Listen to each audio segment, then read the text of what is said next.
Motorsport Radio.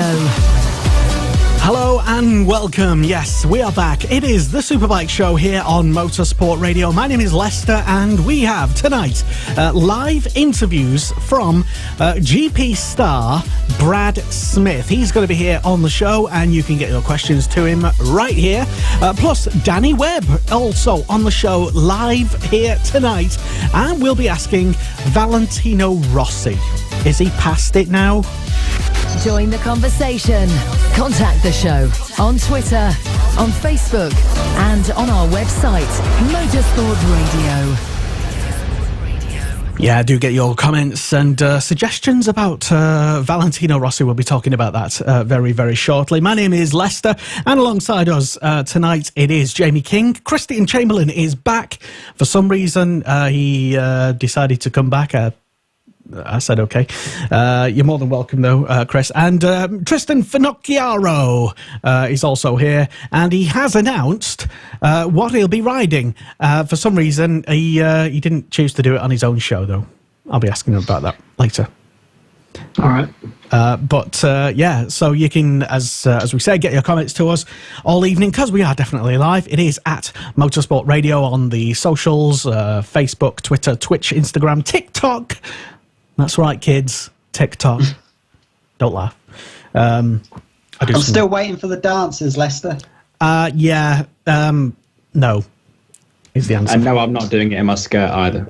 Oh, no. Okay. Maybe not. But yeah, John is on all the social media channels here this evening on Motorsport Radio. To get started, though, I suppose we're not going to do the news. There really hasn't been much apart from in MotoGP. All talk this week about Valentino Rossi with the team unveiling the bike. No great, huge surprises, other than a bit of extra gossip, Tristan. About Rossi and whether he can still do the business. Yeah, like you said, just see the Petronas livery, and it's no more exciting than it was before. It's pretty much exactly the same. But yeah, a lot of talk has been about Valentino. He's come out and said a few things. Obviously, the question's always, is he going to retire, and how's he going to do this season? So, I think it'd be interesting if we sort of share our ideas on this, and anyone at home, like Lester said, can comment in and see and comment what they think as well. So how do we think? What do we think is going to happen to Valentino this year? Just as a start off. I think I don't want to make it sound bad, but I think it'd be maybe asking for or wanting a few wet races this season. If you've always seen, like especially later in his career, he's always done better in the tricky conditions. So I think he'd be hoping for a few wet races. I still think he's a great rider. I don't think we can deny that. If he can keep up with, should we call the younger generation now, I think it's going to be difficult. But it'd be good to see. Obviously, he's going to be on the satellite bike, and like what we saw last year, the satellite Honda was sometimes better than the factory one. So it'd be to see if it's the same way around again this season. I think personally, yes, okay, Valentino is going to be up against some strong competition. He's got a lot of young competitors now in the MotoGP paddock. He has struggled over the years with different manufacturers, but I think at the end of the day, looking at the press conference and the release of the bike earlier on this week, the look in Valentino's face and the look in his eyes look to be back. So I think going back many years, if Petronas are willing to listen to Valentino and are willing to work with him and give him essentially what he wants, then I really do feel like he could get back to his old days. He's how old now? 42, I think. Is he? I think so. Yeah. Yeah. And the whole. I remember when towards the end of his Formula One career. Sorry to mention Formula One, but it might just be relevant. One legend, Michael Schumacher. For those old enough to, well, it was only 8 years ago, I think, 7, 8 years ago. It's a little bit like when Schumacher was in his final season. He started to make some massive gaffes and crashing into people and generally being a bit of a menace on track. I think the old man syndrome, still trying to perform at the high level, trying to relive his youth of those championships. And yes, he could probably still technically, qualify and do a decent midfield job. But do we really want to see Valentino Rossi struggling? And what's the point, really? Let's all just enjoy him as he was in our memories from when he was winning and challenging for wins, not just like kind of pootling around midfield, though, really. We don't want to see that. Absolutely. Valentino Rossi, without a shadow of a doubt, is one of the most successful and, probably one of the best Grand Prix racers in the paddock at the moment. And, I don't think he wants to see himself struggle. And I do think with the right bike, the right people to listen to him and the right mentality, he has all the possibility to be successful again. Jay, is it time for him to? He says he's going to make his decision based on results, roughly in the summer. But I think we know sort of roughly there'll have to be I think you said a lot of wet races. I think you spoke it up as well, because you said about Michael Schumacher was a bit hot-headed in his final years, but I think it was last season. Rossi, he took Nakagami out quite nasty at Assen. I can't remember if it was last year or the year before that, but just making uncharacteristic. Which is mistakes. Very well. Rossi's. I always say that a champion has to have a bit of a nasty streak in him, and Rossi has had a bit of a nasty streak in him at some points. I'll mention the Marquez move a couple of years ago. Like you do, like you say, maybe just trying a bit too hard when maybe you can't cut it anymore, and make stupid mistakes like that. And didn't Michael Schumacher retire then come back? He did, yes. He retired in the end of 2006 and realised that he wasn't really much enjoying it, and then he had the opportunity to come back. Did he retire as a champion the first time around then? No, he didn't. And he maybe that was playing on his mind a little bit. A bit like perhaps like Shane Byrne, if you remember, because he's... Did anyone watch the interview this week he put on YouTube? He still put big comments out that he really wants to come back at the moment. I think he seems to still think that he can do it.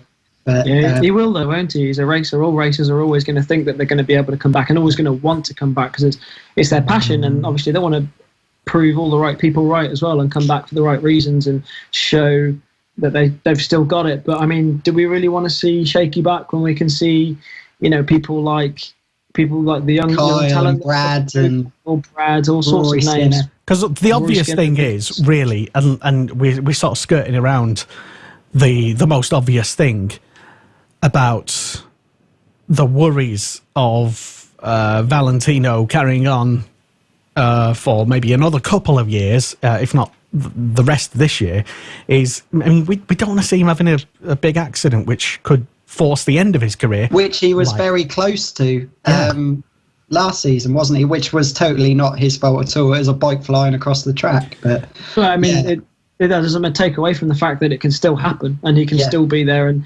obviously, but you could say that in any year of racing, anything can happen. I don't know if this is going to be his last year or not. To be honest, it's really hard to tell as well, because he said that he's going to wait and see how his results pan out, and then deciding on that, he's going to decide whether he's going to stay for next year. But he's said that for the past 5 years, maybe more. He's always saying, I'm going to see how this year goes, and then that'll depend on what I'm doing next year. But then at the same time, he hasn't been really getting the results. And I think he even said it. He hasn't getting the results that he was wanting to get this year, the year before, possibly the year before that as well. So, is it really going to make any difference, or are we just going to see him? And as he actually said, because I didn't listen. I've not read his words, word for word recently, because I generally don't when things are being launched, because it's all a load of nonsense. But has he actually said or told us what that minimum threshold of results is? Is a top 10, a regular top 10's good enough for him? Personally, I would think he would probably want to be running top 5, absolute minimum, personally, for him to not just be getting the results, but also to be enjoying, because he has always said every single time he's mentioned about retiring, he always says as long as he is enjoying motorcycling and he's enjoying riding the bike and he's getting the results, then as long as he's fit and well, then why shouldn't he carry on? He did mention, I think it was in an interview with MCN, I think he did mention that he's going to be he wants to be getting podiums and wins again, which, I mean, obviously there's not really much point being in it if that's not what you're aiming for. Who doesn't want to get podiums and wins and stuff? But is he going to get podium and wins? Is he going to be able to beat his teammate? That's a good question. I mean, what will... does anyone really think that he will actually beat his teammate, Jay? Do you honestly think so? No, I think as much as it is up to Valentino Rossi retiring as well, I think it is a lot up to Yamaha. At the end of the day, I know Yamaha, they love having Rossi because it sells T-shirts, it sells hats. And it's still a big pull for sure. I mean, but so was Schumacher. Market. It's a massive market having Rossi in your team. But if Yamaha kind of said, look, it's done now, do you think any other team would have him now? I'm not 100% sure. Yeah. Maybe Aprilia, but I think that would be about it, really. I don't think we should be seeing, Valentino Rossi scraping the barrel for who might have him. I still think he would be racing, even when he finishes MotoGP. I think he's had quite a few ventures into car racing now, and I think he's still a very competitive person and would definitely be doing some form He's of won racing. more car races in the past few years than bike races, I'll tell you that. Wow, there you go. It'd be interesting to see what would happen I know it's not going to happen, but if he went to World Superbikes. Yeah, it would be good. I could never see it happening, but it would be interesting. Because he's definitely at the level. I mean, because if he can compete at GP, he can beat at World Superbikes. And we've seen how strong mid-pack riders are at World Superbike. Like Bautista, you look at Scott Redding was a on the Ducati, not so much the Aprilia, but on the Ducati was a comfortable midfield runner in MotoGP, and he's gone to World Superbike and he was winning races straight away. So it would be interesting to see how he would do. Well, let us know what you think if you're tuned in. Hello to Neil Banham, who's currently tuned in at the moment. Hello, Neil, and to Simon Barry as well. He says Rossi is still one of the greatest, even at his age. Yes, there's no doubt about that, but for how long, though? Simon, how long? Also, Angie Wood's been on. Hello, good evening, Angie. Angie has said... he said he'll make a decision in the summer. Just wait and see how he does. Vinales didn't do that well last year either. Plus, Rossi has had COVID. Now he's on a new bike. Let's see before writing him off. I mean, we're not writing him off, to be honest, Angie. But there's obvious Sometimes questions. being on a new Yamaha doesn't help, really. And given the age, I mean, look, it's obvious questions. I mean, would we be asking if it was... Well, actually, yeah, I would be asking if it was a few years ago, because I was asking a few years ago. But I just don't want to see him doing like an old racer type thing. Good evening, Michael Howarth, whereby you're falling off every 5 minutes trying to keep up with the young guns, and that's not what we want to see from. Because he has been crashing a lot more than we're used to seeing. Like when he was in his peak. He would very rarely crash, whereas now we see it whenever he's doing well, he seems to crash at the moment. And that's very uncharacteristic for Rossi. If you look over his career, he's not a repeated crash. Will at the middle of the season, I think this time he will decide based on his results and how he's feeling.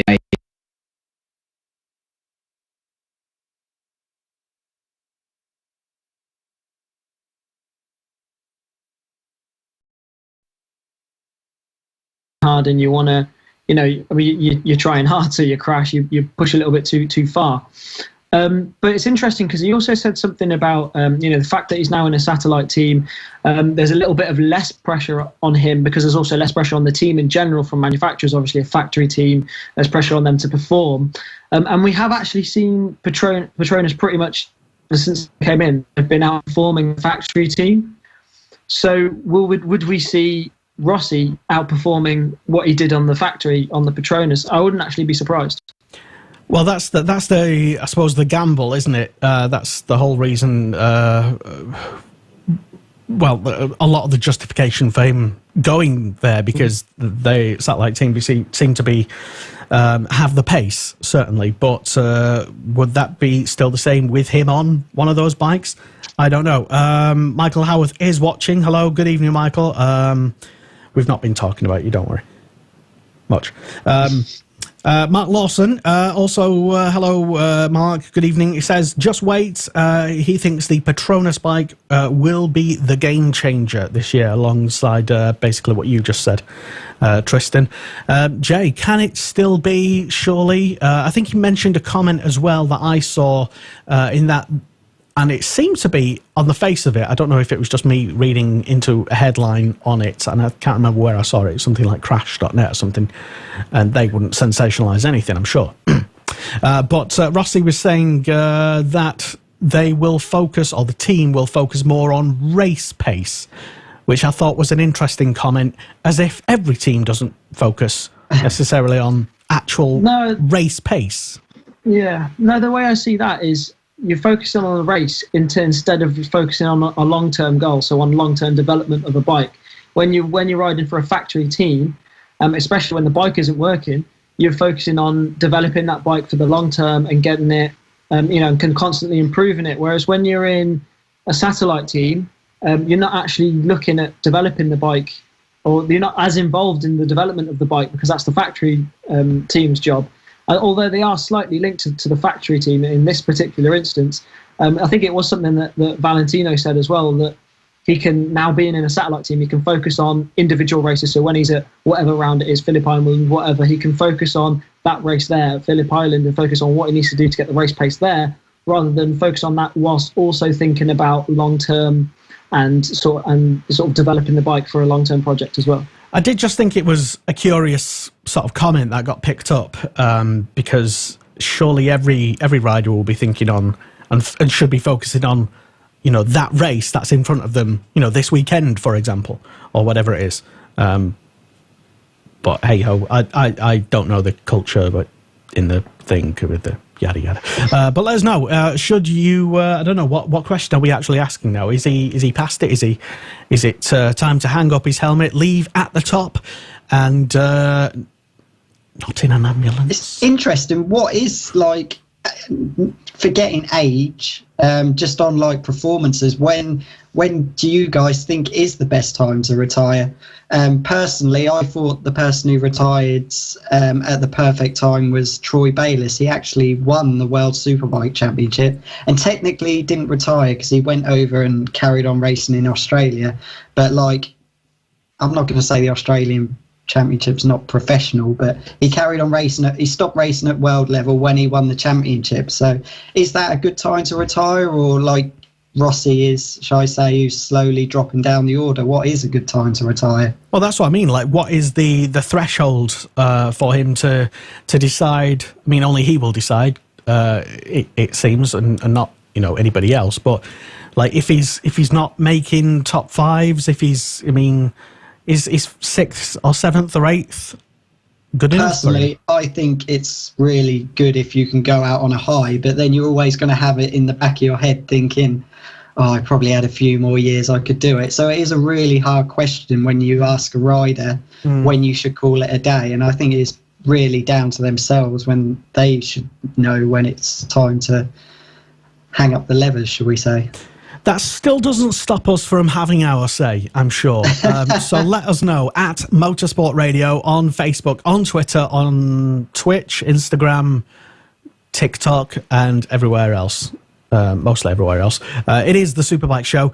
Hello and welcome. If you've just joined us, we are here this evening live. Jay King and Tristan Finocchiaro and Christian Chamberlain is back, and myself, Lester Forbes. Hello and welcome. Also, you can download this show if you've missed any of the thrilling action. You can download it. Don't worry about that. It's available from all your good podcast providers and Google Podcasts as well. But anyway, moving on slightly from Rossi's conundrum about his career and life and stuff, onto what Tristan is doing this year, because it was announced for some reason on Monday morning and not on the Superbike Show, his own show. Exactly what he was doing. So, Tristan, tell us what are you doing?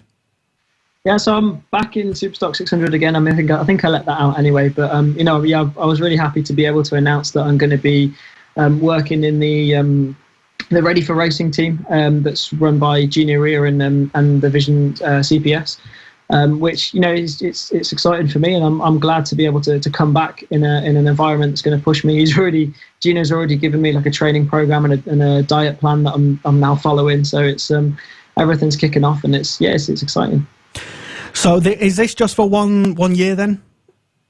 The plan is a 2-year plan at the moment. Well, we're hoping it's long term. That's the idea. It's a long term thing. So this year we're going to use to sort of get to know each other and work well with the team. We'll build on stuff. We'll sort of go out first few rounds, see where we are, and then build on it from there. So this year is going to be used to learn, progress, get closer to the front, get to the front. I'm hoping to be on the podium by the end of the year, and I'm hoping that Gino and the team have those same ambitions for me as well. But then, the idea is to then for 2022 to be a title contender in Stock 600 class in 2022, and that's what that's the target I've set for myself, and that's also the target that Gino has set for me as well. So I'm really happy that he believes in me, and he's got we've got the same goals in mind. Obviously. It's a team that's had a lot of experience, and obviously Gino's had all sorts of experience. So for him to be back in me feels good. Yeah, benefiting from all of Gino's experience, and he was coincidentally nicely on the show at late last year, just towards the end of I think November or something like that, maybe early December, and he was telling us very. Totally nice guy, interesting character. If you don't know too much about him, we all know the name, of course, but do we all know? Yeah. So, I mean,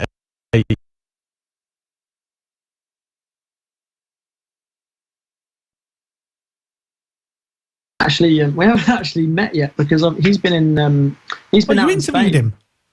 Oh, we met. We've met virtually. We haven't actually met. This is meeting in this century now, isn't it? Yeah. Yeah, absolutely. But he's been in Spain the whole time, and I've been here in the UK. So we've been in touch, and he's been sending me sort of training routines and diet plans, stuff like that. And I've been we've just been back and forth stuff about the team and plans going forward as well. But we haven't actually met. I mean, it's all going well at the moment for sure, and he seems he seems lovely from what we've been communicating. But I haven't actually met him. So what bike are you on for the listeners, Tristan? Are you still on the Kawasaki again? Kawasaki 636, yeah. So the same as I was riding last year. So nothing to learn too much there then, apart from obviously it's a different bike. Yeah, I mean, it's slightly different. I think, we were using Öhlins. They're going to be using Öhlins as well. We're going to be using Öhlins as well. So there's a lot of familiarities there, obviously, the bike. And I think a lot of the parts are going to be similar. So even if they weren't, I mean, it's not a massive difference. Obviously, the tyres going to stay the same as well. So it's going to be a relatively easy transition from bike to bike. But probably won't even, because I haven't ridden a bike since Brands Hatch. I won't feel the difference at all. So how are you going to achieve those goals then, to be challenging for the Superstock 600 title next year, if that if all goes well? How are you actually going to step up and do that? Well, the idea is to get on a bike as much as I can, learn from Gino. We'll work together. We'll identify sort of the weak points, the points we need to focus on, and the things I need to do to get myself towards the front. I feel like last year went well in that we were getting closer and closer to the front in terms of time and pace, but everyone around me was getting to the front at the same speed. So it was like, everyone sort of around where I was improving at the same rate. And although I was improving and it felt good, nothing was changing on the timesheets, which was getting frustrated. So I want to get to a point where I'm progressing faster than people around me are progressing, and I can get to that point before they do, or even just catch up to the front guys. Because obviously, I mean, there's a limit where the front is, and that's where we want to be getting to. So obviously, we're going to start off just by sort of, and Gino said this, we're just going to start off by focusing on where we are now, So we'll identify where we are now, identify strengths, weaknesses, build on that throughout the year. We'll set goals throughout the year. Just looking into the season, it's hard to know where you are before you actually get started. But I mean, if I'm looking to pick off where I left off at a confident place. So I'd like to just build on that and get closer to the podium by the end of the year, and hopefully have a podium by the end of the year. That's my goal that I've set for myself. But then once the year goes on, we'll set different goals, and things change as the year goes on, obviously. But that's one thing I definitely want to do. That's something I want to tick off. So if we can start off just by getting some solid points. It's going to be difficult though, because this year's Stock 600 there is a lot of people. A lot of talent this year. A lot of talent this year. We've got Max Cook with working with Jay as well. Then there's loads of names. We've got Zach Corduroy is going to be coming back. He's going to be on a Yamaha. There's all sorts of names there, and there's all sorts of new names and people coming up. Good teams. So it's going to be a competitive year, and it's going to be a very full grid as well. So it's any sort of mistakes in qualifying or stuff, then you're going to have a lot of bikes you're going to need to carve through, and hopefully it doesn't end up like it did at Snetterton. Yeah, just tell us what happened at Snetterton. We had a few issues in qualifying, so I was starting not from the very back foot, but from pretty much the back. And I just wanted to carve through the grid as quick as I could, pretty much. You did that pretty much spot on. Yeah, then second corner, it didn't quite go so well. And it happens. I learned from it. It was a learning experience. Learning weekend and all that. Yeah, absolutely. It was. That's right. I got to visit Chris at the side of the track, so it wasn't too bad. You did. Fair enough. Along with like 5 or 6 other riders. Yeah, who were all shouting at you. It wasn't my fault. No, I was shouting at them at the right bikes, actually. But so anyway, yes, good luck. And I didn't notice that there was a teammate announced yet. Is that right? Not yet. No teammate announced just yet. Okay. Just checking. I think, anyway, I won't. But anyway, good luck to you, to Gino, the team, and just tell us the full team name again. So it's Ready for Racing Team. Well, it's Vision, Ready for Team R for our Vision. So it's run by Gino Rea. That's where the 4 comes from, and the Ready I think is from Ray and Gino Rea. So it'll be good. I'm looking forward to it. Excellent. And just to let you know, there's no favouritism here on the Superbike Show. So every time, let's just hope that it's not often, but let's just say that Tristan will have a learning weekend. We will interrogate him. He probably won't even feel like doing the show, to be honest. Something will come up. He'll be like, I hope I'm not planning on having too many of those sorts of weekends. But we will just like we ask all the hard questions here on the Superbike Show. Really, there's no no, seriously, good to see that you finally announced something, even if it wasn't on your own show on Motorsport Radio. Just saying, whatever. But anyway, good luck to you, Tristan, and to Gino and the team as well. And any ideas on when a teammate might be announced? I don't know. It took long enough for us to announce myself. I don't know. I've got myself announced now, so that's all I have to worry about. Well, that's fair enough. And just one final question. Just tell us then. You mentioned some of the things that Gino has already been guiding you and advising you on health and fitness sort of tips. Yeah. I'm asking for a friend, of course. But give us like a couple of little pointers without giving away all his secrets about what you'll be doing. I guess just gym stuff or running and training and whatnot. You can't go to the gym at the moment. Exactly. Yeah, because I'm always down there. Obviously, it's devastated me. But what will you be doing specifically? Yeah, no. So like I said, he's already sent me over like a training program and a diet plan, which is good because he's quite good with that stuff, and it's been something that I've sort of needed to work on a little bit more in terms of my racing. But he sent that over. He sent it's going to be got bits of running, cycling. It's mainly cycling, and hopefully we'll get on doing some Zoom stuff with him as well. So whilst he's in Spain, then we can work together on that. So bits about stuff like that. And I tend to do a lot of mountain biking as well. So hopefully I can incorporate some of that into there. None of it's written down yet, but hopefully we can incorporate some of that in there, because it's an enjoyable way to get training done. I'll take your word for that. Anyway, should come with me. No. I'd probably die. Anyway, from one, let's say, GP star to another who's looking at setting up his own team. He's coming up next. Our first guest on the show is coming up after this.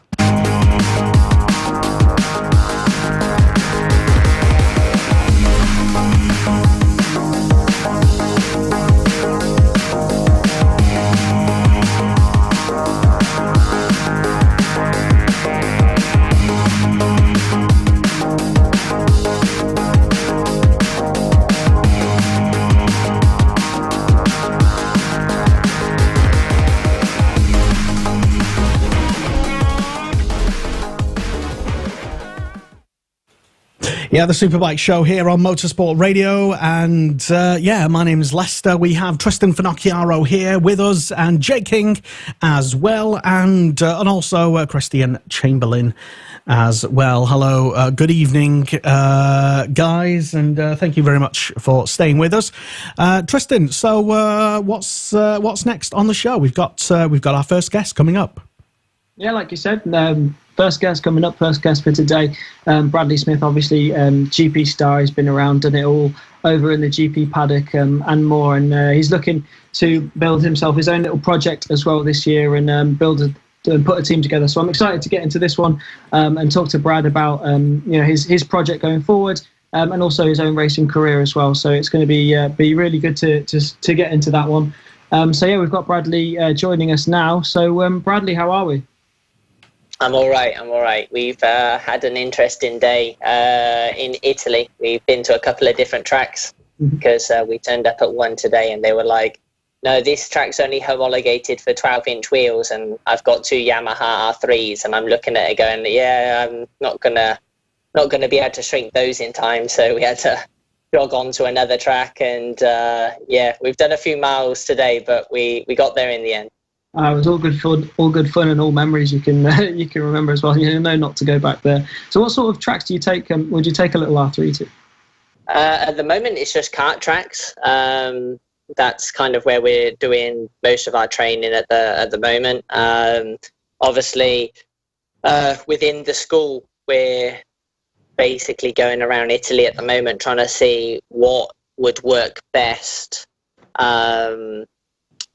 What we see works best between obviously riding a track like Misano or Mugello, Barcelona, Jerez, something like that, but also, being able to test that and try and, be able to coach the guys, etc., because, there's definitely a situation here where we have very good talent on kart tracks, but then you take those guys on those 300s, you put them around a big track, like I said, with high speed, lots of meters, they don't really know where to go, and it's a completely different ball game, and they kind of miss that transition. So at the moment we're doing the homework with our little project, mine and Claudia Cortis project, where we're kind of going around the tracks in Italy at the moment, figuring out what's going to be best for the school, and once we kind of figure out the locations, then we'll hit go on the dates. So it's been, interesting watching all this unravel over social media and stuff, and we see little snippets of what it's about. But just briefly, just explain exactly what it is with this Project 109 that you're starting. Yeah, so Project 109 kind of started as just as an idea, because we got the R3s, and it was just our training bikes, and then it basically started to grow in terms of, well, if we've got these training bikes, could we be of assistance, to young riders' careers? There's obviously, I think there's 3 national championships here in Italy. So it was like, well, how do we help these guys, move forward? So then we started looking into like the coaching and the schools and bits and pieces there. And then obviously that started to grow into thinking about having a team inside of Spanish Championship, in the ESBK Championship. And then it actually grew to having not only a team in the 300s, but also could we do something in with the 600s as well. So, yeah, it's kind of been a snowball effect the last, I would say, 2 months, where it's just kind of come from one idea to the next, and I've just keeps on, going with it at the moment. And yeah, while I've got the time to focus on it, I've just been full gas, every day trying to make it a little bit better and get a little bit closer. Budgets, man, I don't know how people, sit down and make a good budget. It's so difficult to kind of foresee, especially going into my first season, foresee everything that needs to be spent to do it properly. And then obviously, from the financial point of view as well, in terms of making it happen. So in the first year, I'm not going to be able to get the sponsors enough to put together free rides for anybody. But, at some point, it would be nice to basically lower this cost price, to the riders. It's scary. I'm looking at the 300s and even into ETC, and they're supposed to be entry-level racing, and we're looking at 35 to 40,000, for 300 racing, up to 45, 50, 60,000, in ETC, and then 600s, we're 70 plus, and it just has me head scratching how these guys continue to do it. And obviously there's an investment for talent, but at some point there needs to be a little bit. And I think that's one thing that's lacking inside the UK is investment into motorcycle racing in general. Without getting too political, that's probably the reason why we don't have a Britain GPs this year. And that's something that I've decided that I want to try to have a bit of an impact. If there's anything that I can do after my career, it's try and have an impact from that point of view. So yeah, in a small nutshell, that's the project, and that's my kind of idea and my vision. Yeah, that's brilliant. I mean, it's something we spoke about a hell of a lot on this show as well. We pretty much bring it up every week about budgets and the cost of racing and how difficult it is at the moment. And it's something that always tends to come up. So, what would you say the goal for this project is? And it's to sort of to help out and try and give or start a route through that's a little bit easier. Yeah, and I don't know, find a way to. Maybe it's not only focused inside the UK, maybe it's other countries as well, because, when we talk about this, it's America, Australia, any type of countries also that's not kind of Spain or Italy, because as soon as you want to go to those type of countries, you have to uplift your family or, especially Americans or Australians, that's basically all the family coming over, or the young talent as such comes over by themselves, and they're paying accommodation for the whole year, and maybe they're only 14, 15 years old and they're away from family. So it's all those little intricate details that I know would have a big impact on riders in general. But yeah, maybe just, find a different way of coming at this and, show that there is a sport worth investing in. Because as lucky and as great as my career has been, it's kind of scary to think that I got to where I did in racing. I've been inside a GP since 2006, and there's been no corporate British sponsor the whole time that I've been there. And that's not for me, and that's not for really any rider that's been there. I think as close as we got was RSF Foundation with Graham Sharp. He came in for those 3-4 years and did a tremendous job, trying to create something there. But in terms of anything else, it's very tricky. And when that's kind of not even at the top level, that's going to be very difficult to trickle down into grassroots, in national championships. Yeah, for sure. I mean, even myself, I had a little bit of a venture out to the World Supersport 300 category. And one of the first things I noticed was all the sponsors that I had on board when I was racing in the UK, they pretty much either put less or actually pulled out because we were going to work, because they almost had less exposure. It's almost like they'd rather us stay, British sponsors would rather sponsor the domestic championship. So what I find interesting about this project as well is that you're aiming at ESBK, so the Spanish Superbike Championship, obviously with its respective 600 and 300 category. Why ESBK?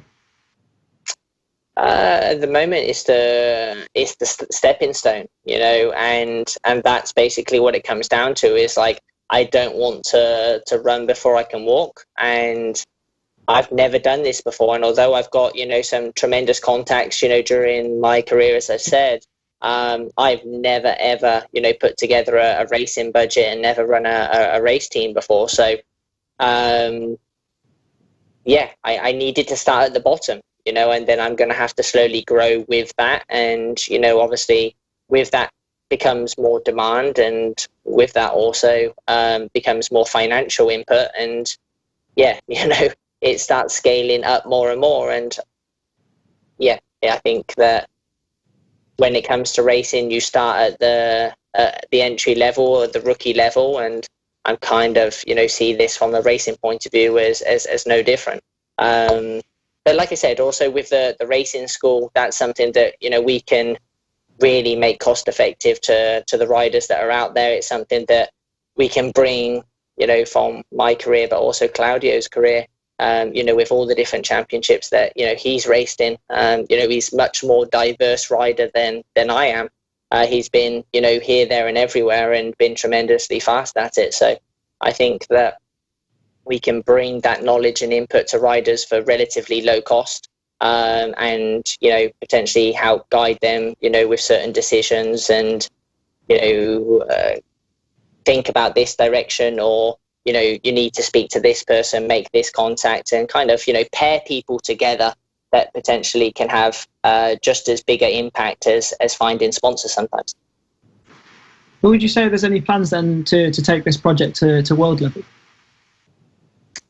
I'm not going to put a limit on anything, right? To be honest, in my own career, I never thought when I first rolled out in Aprilia Super Teens that I was ever going to be riding in MotoGP. So, let's just, see how it goes and see how I'm able to conduct, a group of people and put them all together and find the right talent and move forward. So,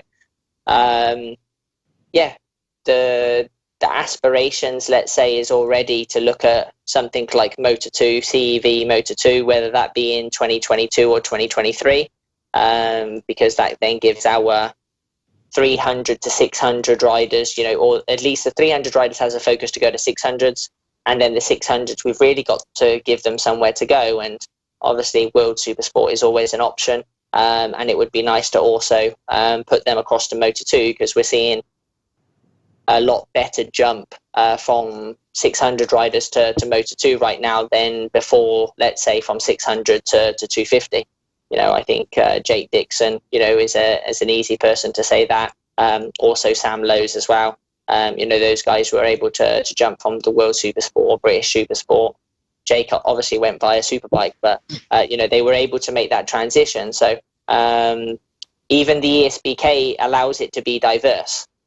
We can take also maybe some, because I think the 300 class still gets a bad rap. Most people want to go prototype motorcycles and they only want to go prototype motorcycles.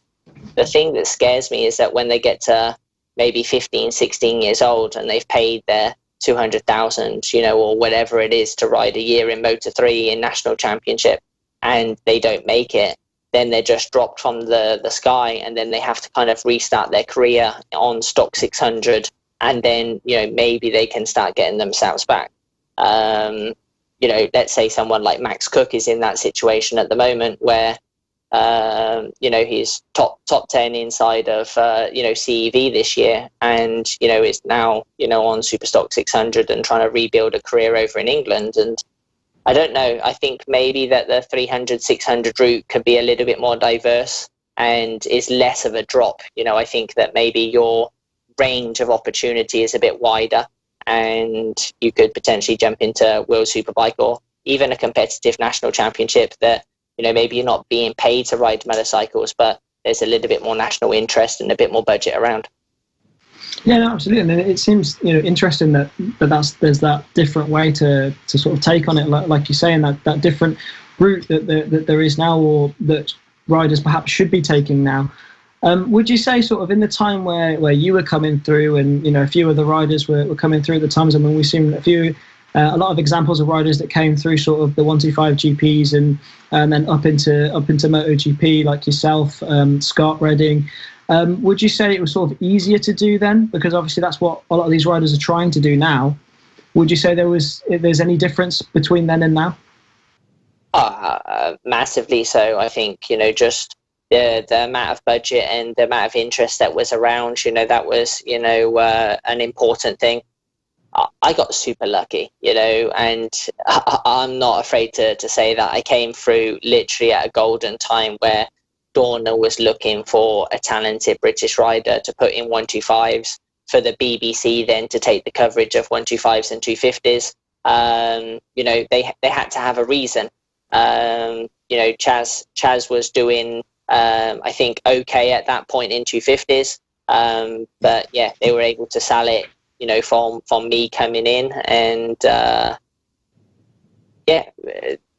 I just was riding a wave at the perfect time, and I fitted a bill that, probably happened to 3 riders in the last, 10, 15 years. So, that's how lucky, I've been, and, I took that opportunity with both hands, and I've got where I have. But yeah, I think now is definitely a more difficult situation.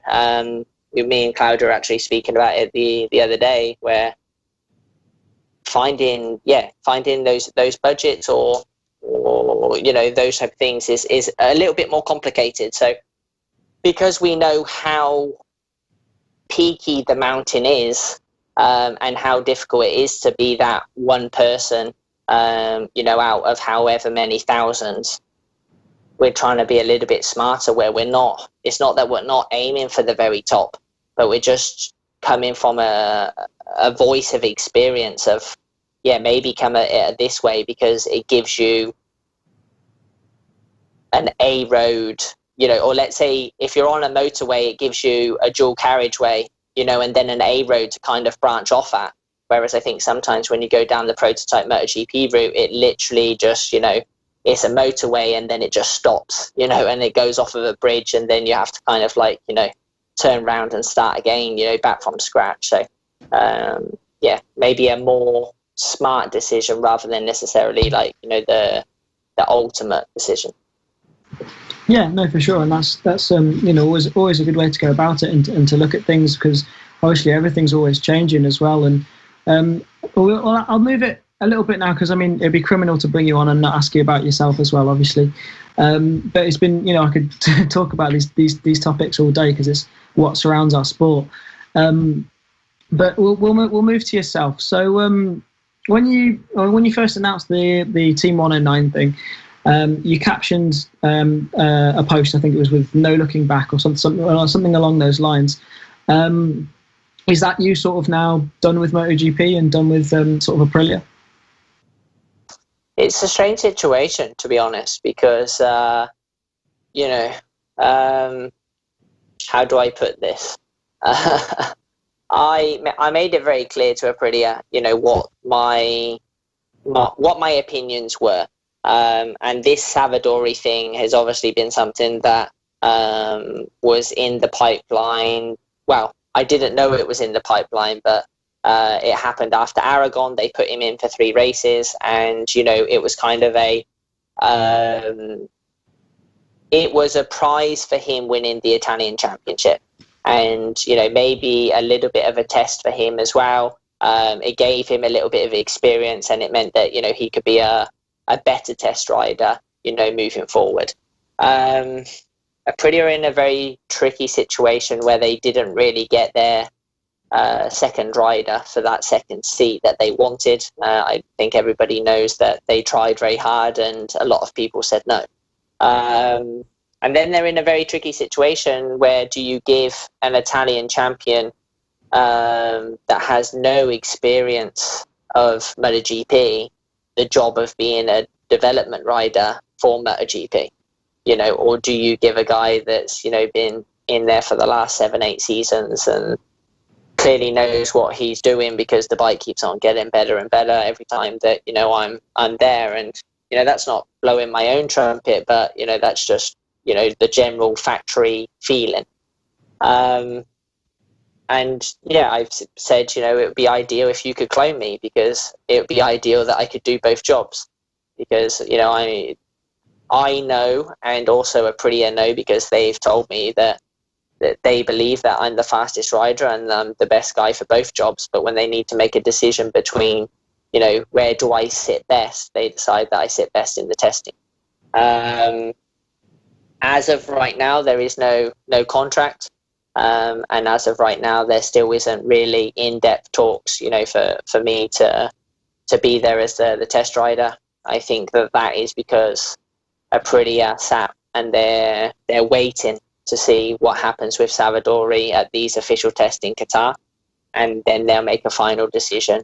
You know, even just days up to go into Qatar, or they'll, you know, consider, because I think it's already been said in the press that they'll consider their options maybe after the first 2 races. So I'm sat here as an open rider at the moment that has a pretty good CV. So I just be patient and wait it out until the right deal's on the table. Then, you know, I'm not going to jump at, you know, things too early. I've got patience, and I've got other things to focus on at the moment and keep myself busy. So I'm just doing that.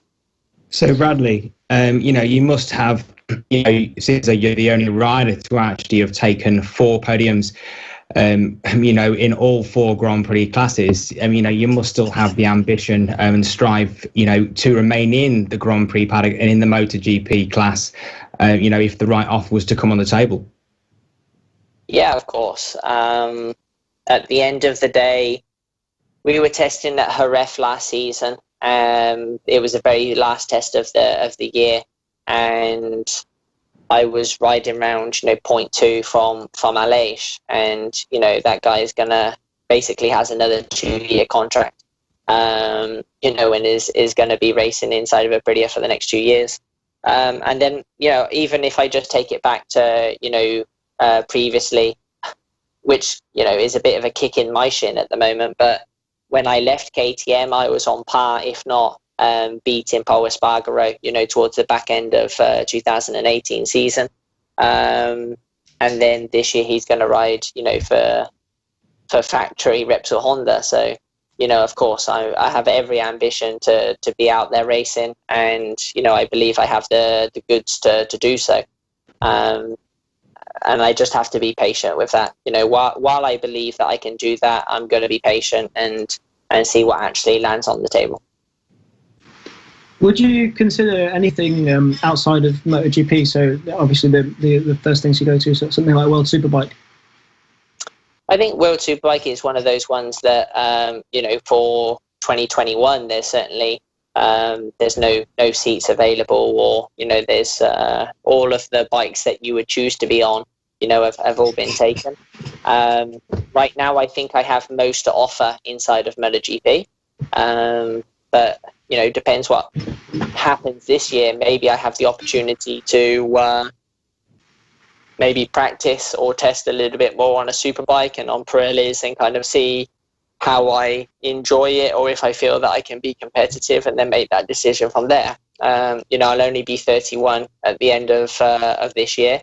So although I am coming to kind of those twilight years in terms of, you know, motorcycle careers, you know, I still believe that there's a little bit more in me to squeeze out. So my priority is always MotoGP. It's what I know. It's what I grew up doing, you know, from 15 years old. So yeah, my heart is always there, but now at this age, I no longer limit myself to just being here or just being there. You know, I believe I can turn my hand to anything. You know, as people, you know, constantly remind me, you know, you go well on a superbike, you won Suzuka 8 hours. And I'm like, yeah, but, you know, my love is for prototype motorcycles, and right now that's where I am. Would you ever consider, because it's something we've seen a little bit as well of MotoGP riders bobbing down to Moto2, is that something that would ever cross your mind?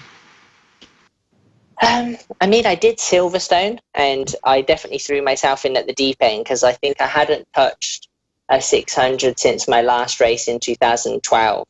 So it had been 8 years or something since I'd ridden a 600, and 8 years since I'd ridden on Dunlops, etc., and I threw myself in at the deep end. Those Triumph engines are definitely different to anything that I've ridden before. They've got some grunt in the mid-range, and that took a bit of getting used to. And Silverstone's not exactly a track that you just plod round and kind of figure it out. You know, those fast-flowing corners can get you in trouble. So, and I threw myself in, you know, I think 3/4 of the way through a season and at world-class level. So, yeah, I don't think that is necessarily something that I'd be looking at. But I'd already considered, you know, jumping on a 600 at this point. You know, even during this year and doing some laps with my riders. So, yeah, who knows? You know, it might still happen. Yeah, for sure. It will be really interesting to see what which direction you're going to go and what's going to happen with your career, and also what's going to happen with the Project 109. It's definitely something that we're going to be following very closely. So thanks a lot for coming on. And just before we let you go, I'll just make sure that Jay and Chris don't have any questions they want to ask you. I've got my quick fire questions ready for Brad. Hi, Brad. Thank you for coming on the show. Yeah, sorry, mate. I've taken up like literally half hour of your talking, so that's all right. I've got one of your old racing buddies to talk to, and I met Mr. Danny Webb, who you would have come through Super Teens with. And also, we were teammates in MotoGP Academy, and we basically were roommates all season. So he knows me quite well. I remember watching you and him battling at Lydden Hill when I came to watch, because I was going to do Super Teens the next season. It was the last race, and I think it must have been your last race in Super Teens. And God knows how Danny ever got on that orange Aprilia, because I don't think he could touch the floor. Yeah. I think that was, I think my you were on a GP 125 as well at the same race. That was 2004. I crashed twice on that Sunday. I threw the Super Teen away, I think, opening lap, and I high-sided on the GP bike as well. So both times I was leading, so that was a good thing. Right, a few quick-fire questions. It's come right towards the end of your career now. Would you take a MotoGP race win or a World Superbike title? MotoGP race win. Okay. Why the number 38? You've always been it through your career. Basically, it was a combination between my MotoGP Academy number, because everyone that had ever been in the Academy, they took their numbers forward. So I think Pedrosa was 26, Casey was 27, etc. I was 32, but I couldn't take it to GPs because it was Fabrizio Lai, so I mixed it with my dad's motocross number, which was 88. Perfectly logical. Away from racing, what is on top of your bucket list? What is on top of? I think Erzberg, is one of those ones that is on a bucket list, and some sort of mountain accomplishment. One of those kind of like climbing Everest. Yeah, I'm not going to say Everest because there's plenty out there that is still pretty high, and I have a fascination with like the outdoors and stuff like that. So yeah, something like that. Sweet. Do you have a road bike license? And if so, what road bike do you have? I have a road bike license, but I don't have a road bike. I may be a scooter rider owner in the next couple of months, just so I can pot around the south of France. But I've tried to stay away from it because I know I'd lose my license within 2 days. Sweet. I'm probably going to know the answer to this. I ask it to everyone. Would you ever consider riding at the Isle of Man or the Northwest 200?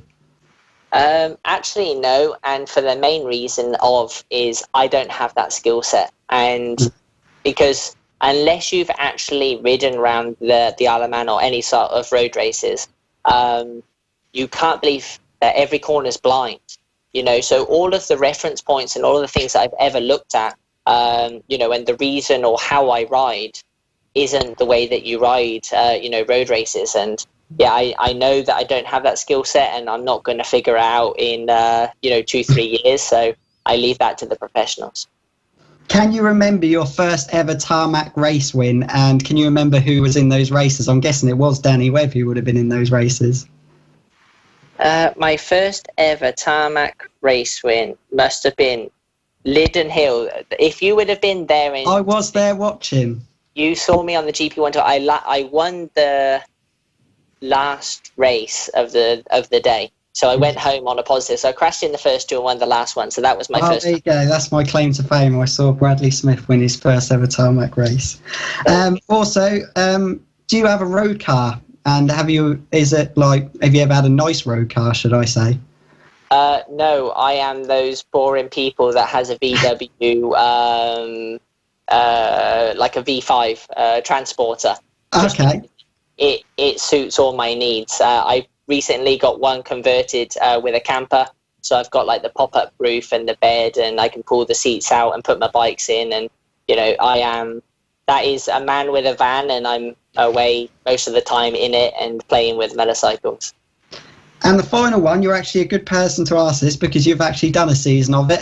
The electric bike, what do you think the future of racing in that way is like? I don't see it being the future, honestly. No? I think that we'll find other combustion engines, and other fuels to burn before we go electric racing. I think that there'll be other options, but it's a great stopgap, and it has its place in the market right now. I actually really loved racing the bikes, and I was very close to signing again for this season with Tarmac, and I was going to do another season this year, but I thought I'd wait around for this MotoGP seat a little while longer. Okay. Thank you for your answers, Brad. Really appreciate it. So, Brad, just a quick one, not to keep you too long. So just going to reminisce and, recap a little bit. So, I remember your season in 2012. It was, consistent of point scoring finishes, bar 2 races, without a podium. I remember your 4th place in the Italian Grand Prix. And you eventually finished that season in 9th place, and then going on when you actually, got promoted to the Premiership class, with Tech 3, when you were team up with Cal Crutchlow, you actually concluded, that season in 10th place, 116 points. You were consistent all the time, mainly in the top 10. And I actually remember your trio of 6th places, bizarrely, in the Catalan Grand Prix, German Grand Prix, and Australian Grand Prix. Do you feel now that if you're actually given the opportunity again in the right team, either in this year or in 2022, that you would be able to run consistently in the top 10 again? Yeah, without a shadow of a doubt. At the end of the day, Paul Espargaro didn't learn how to be a podium place rider where he finished on the podium 5 times in one season last year, or 4 times in the season. In 12 months, so I think that bike performance is everything. You just have to look at Johan Zarco, couldn't do anything inside the KTM, and the guy was pole position on the Ducatis and fighting for podiums there as well. So yes, I do believe it. If you look at what Andrea Iannone did, he jumped off of a Ducati or he jumped off of a Suzuki, constant podiums, front rows, you name it, he was doing it. He jumped on a Aprilia and actually was slower than me, when I was wildcarding, and that obviously didn't go down well. So I have zero doubt inside of my mind that I can. Aleix Espargaro is a very difficult teammate to go up against, and also he's been riding that bike for 5 years. So he always outshines anyone that's ridden it, but I believe that you could stick anyone onside that Aprilia for this season, and no one would beat Aleix. He's just able to ride that bike in a way and found a way to ride around the problems that it has. And yeah, I got pretty close, or one of the closest to him. Like I said, I finished last year only 0.2 away, and that's good enough for me at the moment. And if I get another shot this year, I plan to get even closer again. Well, that's great, Brad. You sound full of confidence, full of ambition, keenness to, to get a ride, within the MotoGP paddock again. So I wish you all the best of luck. Cheers, mate. I think we all wish you the best of luck into your endeavours into the future, both in your career and with new Project 109 that you're setting up. So again, thanks a lot for coming on. It was brilliant to talk to you, and we'll leave you to enjoy the rest of your night. No worries, fellas. Take care. Cheers, bud. Thanks. All right. Bye-bye. The Superbike Show on Motorsport Radio. I'm Ryan Vickers. Hi, I'm Ben Curry. Hi, I'm Jonathan Ray from the Kawasaki Racing Team, and you're listening to Motorsport Radio.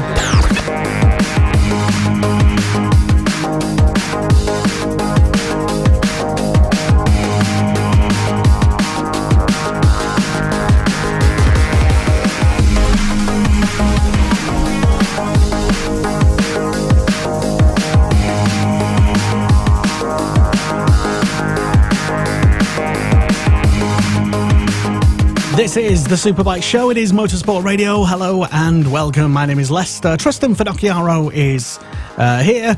Also still with us, Jay King as well. And coming up with some really good questions on the last interview is Chris Chamberlain. Hello. Good evening, guys. If you just joined us, by the way, you're about a good hour late because we've already had GP star Bradley Smith on as well. And, we've got another fantastic interview coming up in minutes as well. But, guys, your thoughts on what we just heard from Brad Smith? Really interesting. Everything you had to say, pretty much. I mean, even from his project thing to his take on the way that the racing world is at the moment. I know it's something we've spoken a lot about, so I don't want to bore everyone with it again. And his own career and the whole Aprilia thing as well. He was very open about it, which is nice to see, because sometimes a lot of riders can be very closed and sort of careful sort of thing what they say. But I think he's been around long enough to know what he can and can't say, and to know that perhaps sometimes you don't have to be as sort of keep your cards as close to your chest as people think you do. Yeah, he mentioned, I forgot who it was who asked now, but when asked if there was a possibility of still riding this year, I don't know, he seemed a little was downcast about the prospects of him getting on that Aprilia racing. Doesn't really seem to know.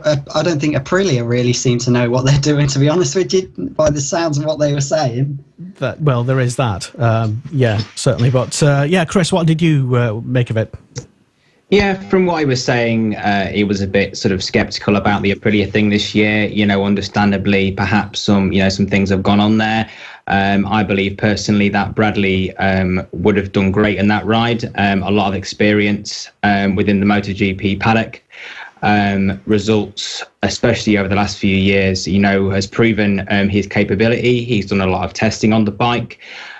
I think perhaps now that Aprilia is not the way to go for him, but I do feel with his experience and everything else that he does have the ambition and the strive still to go on in the right ride and still be competitive in the MotoGP paddock. And Tristan, other sort of main takeaways from what we heard Bradley say? I mean, main takeaways, for me anyway, is the Project 109 thing, this idea of bringing riders in. And I would have liked to delve into that a bit more, actually. If we had an hour with him, it would have been brilliant. But just sort of delve into... It's interesting that he mentioned Max Cook as well, just as that is at least... what I found interesting about that, actually, and one of the first things I thought of was, sometimes you think of GP riders, big GP stars, that they wouldn't know who Max Cook is, or riders at sort of our sort of stock 600 kind of level. So it was kind of cool to see that that he's following all the series, like the Junior World Series, the Stock 600 Series, and he knows riders like this. And I thought that was quite interesting to see, and sort of heartwarming. Yeah, well, I learned something new, because I didn't even know there was a 300 series in Spain. I thought it was just purely like stock Moto 3s and your normal Moto 3 classes. I didn't even know there was a 300 class in Spain, to be honest with you. No, they've got like a full sort of ESBK, so it's like Spanish Superbike basically championship. Yeah. The Superbike class isn't terribly strong, but their 600 class and their 300 class are both really, really strong classes. Yeah, I just feel that in the UK, that riders do overall struggle to progress from the British series.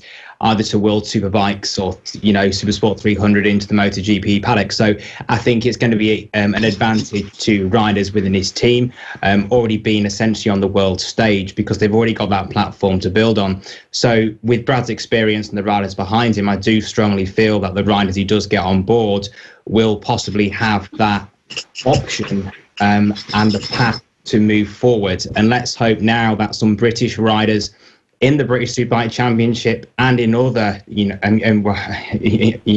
of the series will actually be able to now get the foot on the ladder and progress to the world stage. Yeah.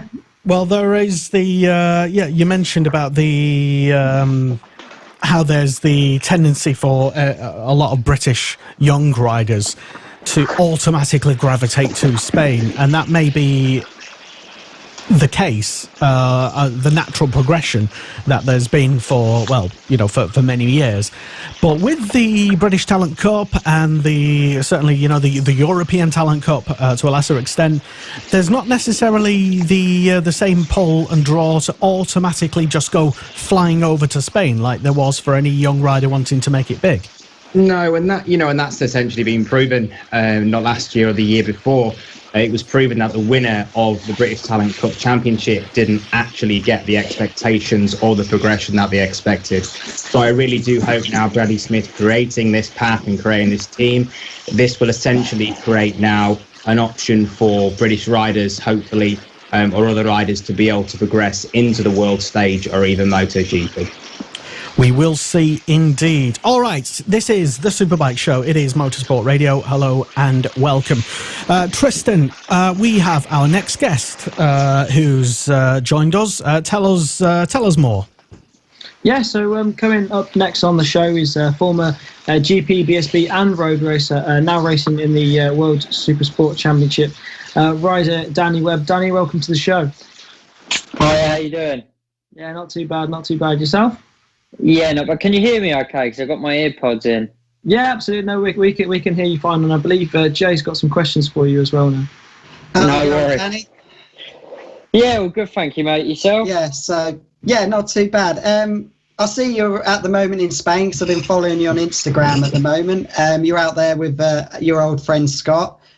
Just explain to the listeners what you're doing out there at the moment.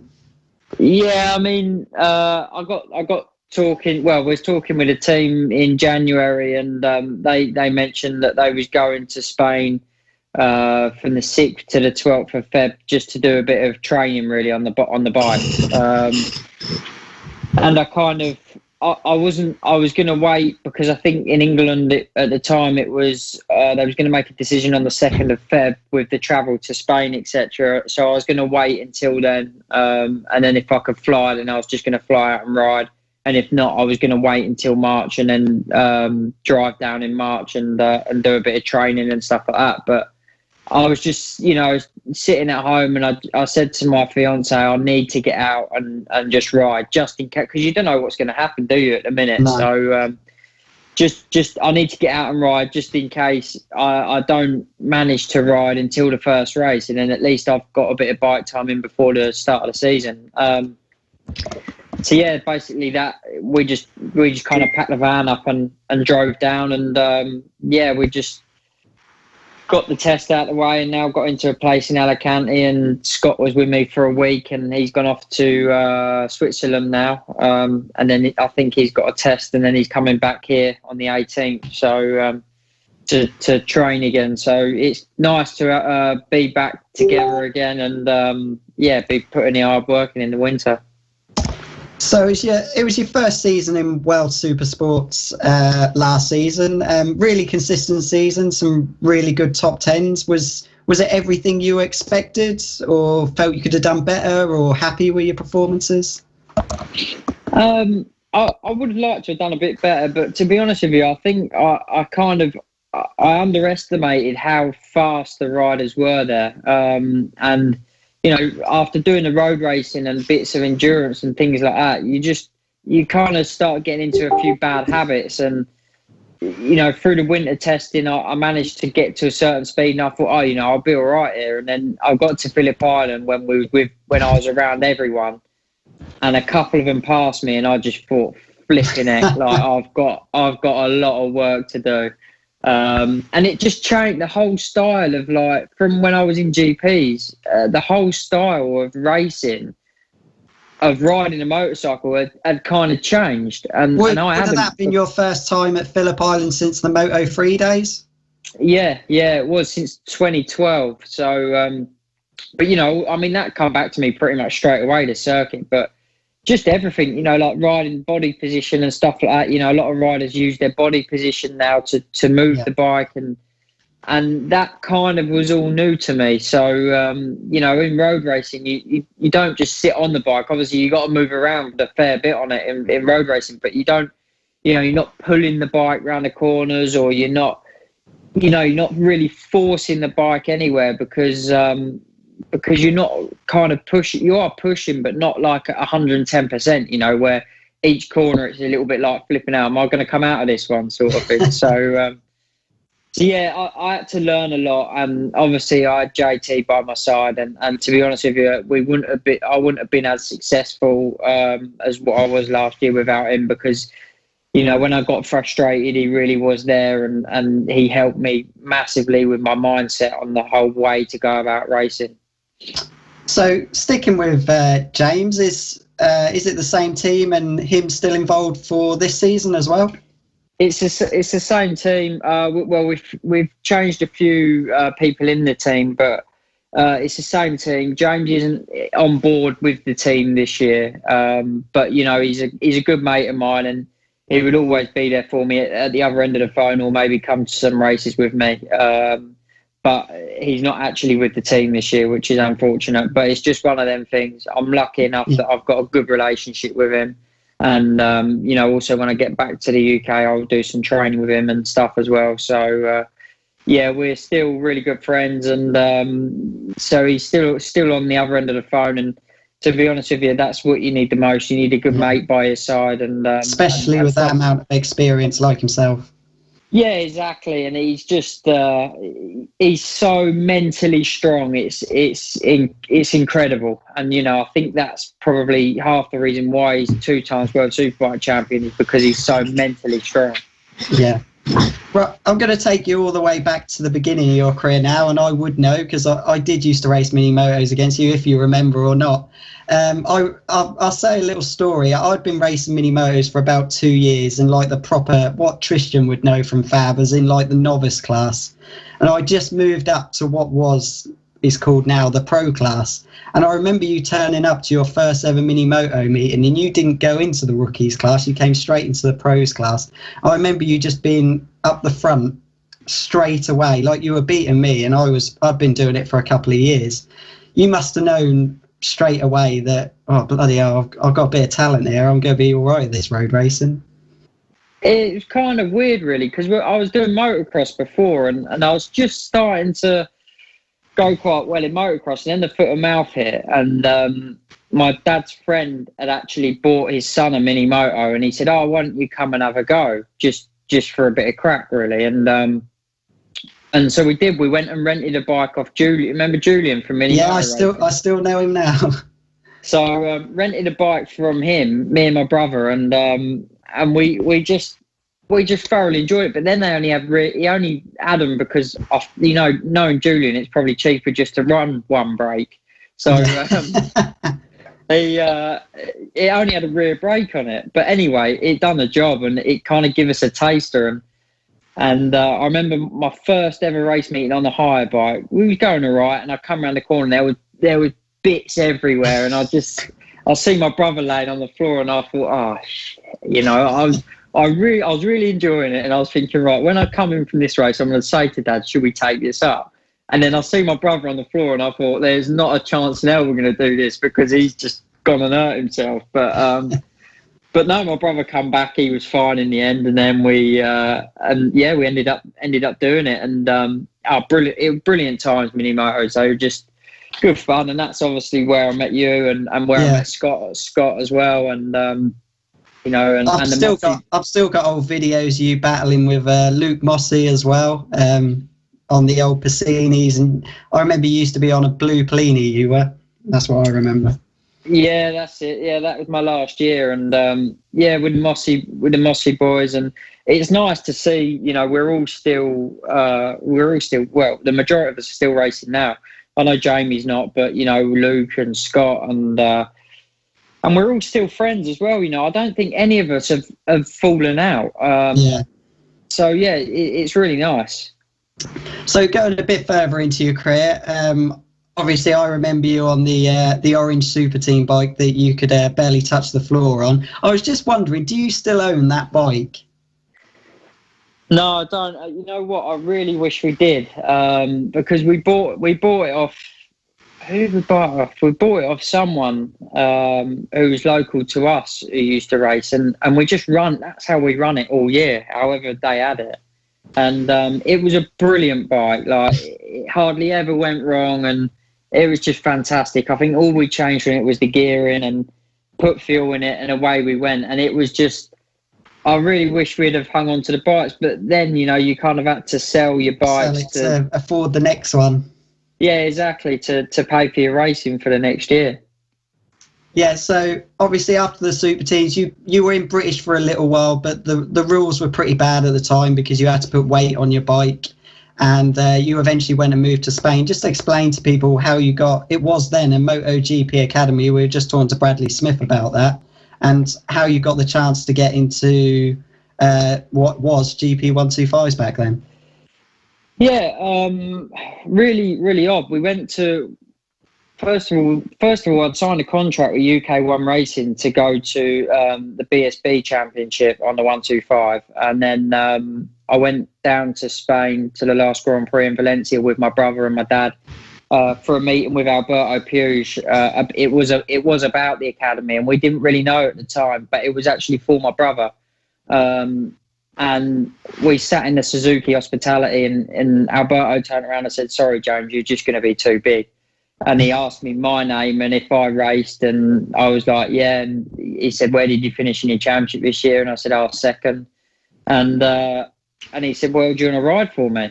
And I was like, well, I said, we've done a deal with the British Championship team, but we can discuss things with them and see what we can do. And then, Kevin Newton, who owned the UK One Racing team, was fantastic, and he said, "Yeah, you've got to do it 100%. You can't turn this opportunity down." So yeah, we was doing both, but I had some massive crashes on the British Championship bike, and it was just due to the amount of weight we had to run on the bike. We had to run 24 kilos on the bike, and it was kind of unrideable.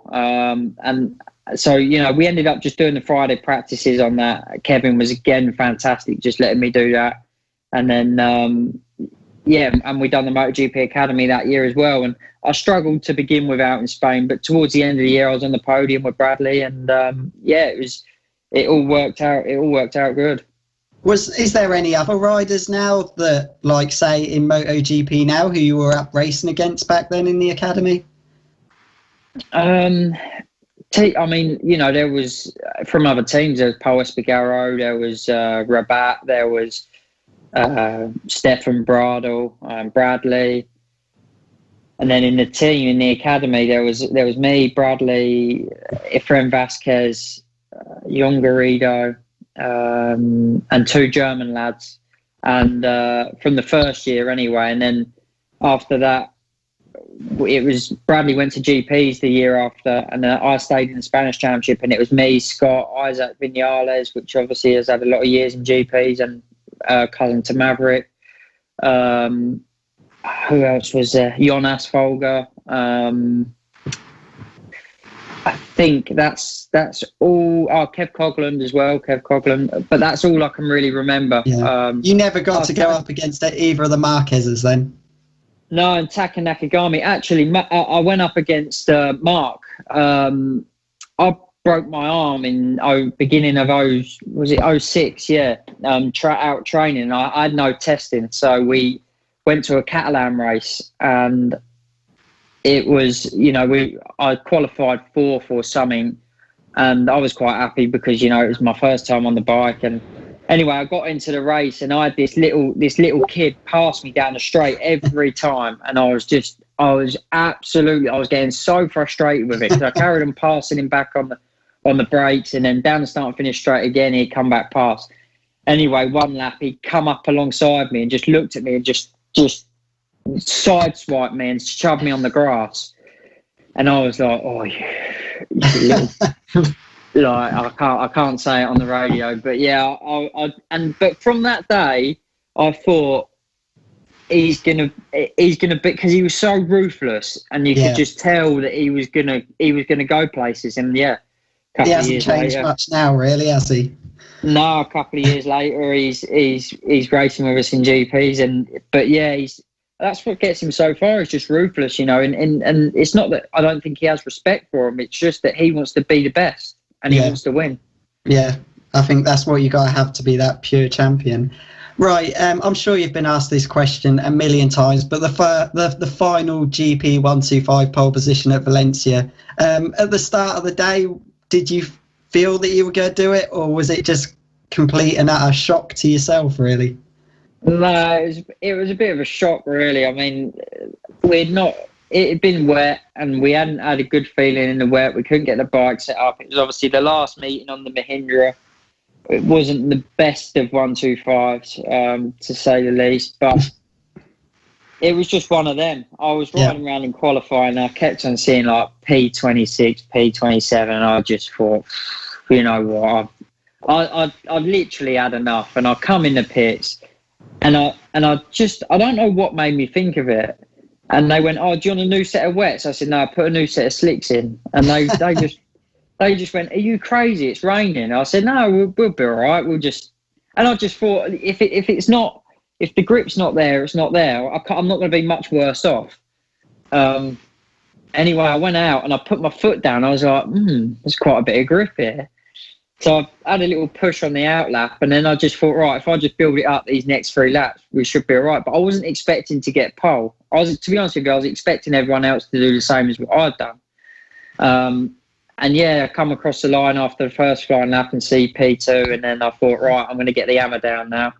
And yeah, I got P1, and it was incredible to come down the pit lane and just have like the guys at Ducati clapping me, and it was so surreal. And the actual Mr. Mahindra himself was there as well. That was the first time he'd been to a race meeting, so it was just you couldn't kind of get it much better than that. It must be one of those feelings that feels like it only happened yesterday, sort of thing. Yeah, it does, and that's a bike I wish I could own, to be honest with you. You know, like I said, it wasn't the best of 125s, but to have the last ever 125 pole on it as well, and Aprilia and Derby absolutely dominated the last 4 or 5 years in 125s, and then for them to not have the last pole is like it's kind of unheard of. But you know, again, I was in the press conference, and the only guy who turned around and said, "Don't let anyone take that away from you," was Casey Stoner. And you know, everyone thinks he's boring, and he's he's not a very nice person. But for me, he's one of the nicest persons in MotoGP at the time, and he just loved it for the sport. And for him to turn around and say that meant a lot. Did you stay in contact with any other MotoGP riders at all? Were you in conversations with any? Obviously, you would have been with Brad, but any of the others? Not really, no. I mean, obviously Scott, I've never lost contact with him. I'll speak to him if I see him, Taka Nakagami and the Espargaro brothers. We all kind of grew up together, but Marcel Schrotter, Jonas Folger, I see them last week.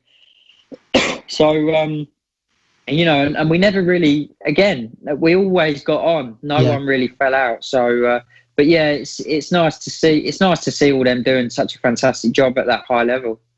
You were one of the few riders who rode the old 2-stroke 125s and the new Moto 3s. Well, they're not so new anymore. But which one did you prefer riding out of the two? I preferred the 125. It was more. One, it was a bit more. They was a bit more technical to set up, and another, you had to ride them more. The Moto 3 bikes, you could just ride them a bit too. They was a bit too forgiving. You still got to rev them. You've still got to ride them. Don't get me wrong, but they just seem to be a lot more rider friendly, whereas the 125s wasn't. You know, you see a lot more high sides. You do see high sides of Moto3 now, but it's all just they was just harder to ride. There was more of a technique to the 125s than what there was the Moto3 bikes. Obviously at Fab, where I still ride in the pit bike class, the kids are still learning on the Metric Kit 50s and the 70s, and I still think the two strokes are the best ways for kids to learn, because when they now get onto a Moto3 bike, it's just so much easier for them. Oh, 100%. Like, I mean, I do a fair bit of flat tracking, and there's a young kid called Ted Wilco, and he's just starting to go. Well, last year his dad bought him a Metric Kit, and he asked me, do I think it's the right way to go? And 100% it's the right way to go to learn to ride a bike properly. The two strokes are definitely still 100% the way to go. And not last year, the year before, I rode Kenny Roberts' 99 500 round Spa, and it, you know, to how them blokes rode their motorcycles, how they did, I have not got a clue. Going on to that really next, because you obviously done the classic TT and things like that before. How the hell did you go from racing in GP bikes to riding in the Isle of Man? Because the only other rider I can think about who's really done that was Carl Fogarty. So how the hell did you land up doing road racing? It was when I was in GPs. I went over to the Isle of Man with Tim Reeves, the sidecar driver, for a charity event. And when he first agreed to do the TT, I thought he was mad. And I didn't disagree with it, but I just thought it wasn't quite for Tim. But when I went over there for that charity event, he took me around the track in the car, and I just thought, now I understand why they do it, because it's just incredible. Anyway, it left my mind. I never really thought about doing it. It was on my bucket list from then, but I never really thought about doing it much. And then ended halfway through 13, I've separated from my GP team, done a couple of rides for Simon Buckmaster on the PTR Honda, and then had nothing because I didn't have any money, you know, and I didn't have a ride for the year after. And I just wanted to go and ride a motorbike, race a motorbike and have fun, and just kind of go back to grassroots. And it was just the time. I just sat there and I thought, Christmas Day, I said to my dad, right, I hope you and Mum agree with this, but I'm going to go and do the TT. I want to do it. You know, whether it's a year, whether I like it or I don't like it, I don't know, but I'm going to give it a go. So I got in contact with Paul Phillips. He thought it was a bit of a joke at the time. And, you know, we'd done a deal with Ryan Farquhar, which, again, is one of the best guys I could have gone with because he's got so much knowledge of and experience around the place. So, yeah, we'd done a deal and went from there. But it was a bit mad because I went from a Moto3 bike to 3 races on a 600 to a big bike around the TT. And yeah, a lot of people just start on a twin on their first year, not go straight to a 1,000 Superbike. Well, I wanted to, but everyone was like, oh, no, you'll be all right, you'll be all right. And I was like, oh, all right. And then the first practice night, I was going to go out on the twin and it got cancelled. And the second night, they was like, I'll just go out on the Superbike because there was no twin on that night. So they said, you may as well just stay on the same bike. And I was absolutely bricking myself, like at the top of Bray, absolutely bricking myself. But anyway, that's how it come about. And yeah, done a few years there and thoroughly enjoyed myself. It is an amazing place, an amazing event. But the boys who ride around there, how hard they ride around there, have got my utmost respect because it's incredible. You know, until I think you've actually gone and done it and you've experienced it, you won't understand how committed them boys have got to be. Yeah. So, like you say, you've pretty much been in every paddock around the world. You've done the endurance, you've done GPs, you've done BSB, and now World Superbikes. Is there any other paddocks socially that you've enjoyed being in more than others? Again, the road race paddock was brilliant. The endurance paddock was a little bit one-sided, should I say, to one nationality. But you know, the road race paddock was fantastic. A lot of down-to-earth people. From all the paddocks I've been in, that seems the most friendly. You can go to any gazebo, have a beer and things like that. Yeah, and it's really weird going to Australia this year because I thought everyone was going to be the same, and I walked into the riders briefing, and everyone was looking me up and down, and I just thought, what is this? I couldn't believe it. And the only guy who spoke to me was Schumacher, and that's because I was teammates with him before. But yeah, everyone else was just kind of looking at me up and down. I think thinking, what's this idiot doing there? Sweet. Right. Time's getting a bit tight now. One more question. You've pretty much rode everything, and the only two sort of bikes I can think that you haven't ridden, if you can class a sidecar as a bike or an electric bike, is there anything in the future for either of them?